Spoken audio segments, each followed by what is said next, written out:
অবসর নিয়ে যা বললেন সাকিব।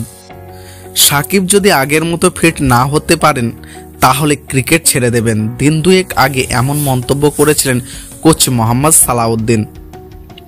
তবে এখনই এসব নিয়ে ভাবতে নারাজ টাইগার অলরাউন্ডার, আরও চেষ্টা করে যেতে চান তিনি।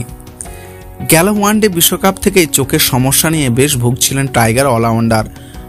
কয়েক দেশে ডাক্তার দেখে কিছুতেই কিছু হচ্ছে না, চোখের সমস্যার প্রভাব পড়ছে তার ব্যাটিংয়ে।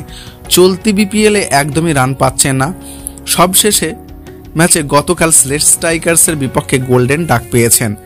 শনিবার ম্যাচ শেষে সংবাদ সম্মেলনে রংপুর রাইডার্সের প্রতিনিধিত্ব হয়ে এসেছিলেন সাকিব। স্বাভাবিকভাবে অবসর নিয়ে প্রশ্ন ছুড়ে দেওয়া হয় এই তারকা অলরাউন্ডারকে। জবাবে তিনি জানালেন, এখনই অবসরের কোনো ভাবনা নেই।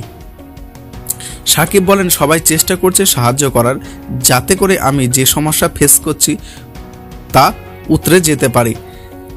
আমার এখনো পর্যন্ত কোনো ভাবনা নেই, চেষ্টা করছি আগের মতো হয়ে যাওয়ার, পরেরটা পরে ভাববো। নিজের ফর্মে ফিরতে চেষ্টার কোনো কমতি রাখছেন না সাকিব। দ্বাদশ জাতীয় নির্বাচনে এমপি নির্বাচিত হওয়ার পরের দিনই মিরপুর অনুশীলন শুরু করে দিয়েছিলেন। রংপুর রাইডার্সের এই আইকন ক্রিকেটার অনুশীলনে ঘাম ঝরাচ্ছেন। বিপিএলে নিজেকে আরও বাজিয়ে দেখতে চান তিনি। বলেন, এটা আসলে সময়ই বলে দেবে, টুর্নামেন্ট এখনও আছে, দেখি অবস্থা কি দাঁড়ায়, এরপর অফিসিয়ালিভাবে সঙ্গে আমি আপনাদের সঙ্গে কথা বলবো। সবাই চেষ্টা করছে সাহায্য করার, যাতে করে আমি যে সমস্যা ফেস করছি উত্তরে যেতে পারি।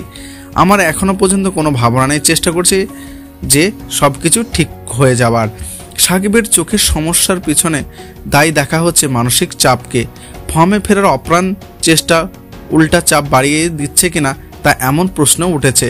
সাকিব সুর মিলিয়ে বলেন, হ্যাঁ, এটা তো ভালো প্রশ্ন যে বেড়ে যাচ্ছে কিনা, মাঝে মাঝে আমারও চিন্তা হয়।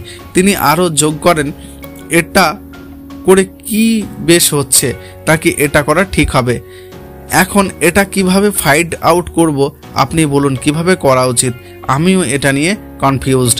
এখন চেষ্টা করে যদি ঘরে বসে থাকেন তাহলে সেই চেষ্টা করার থেকে না করাই ভালো।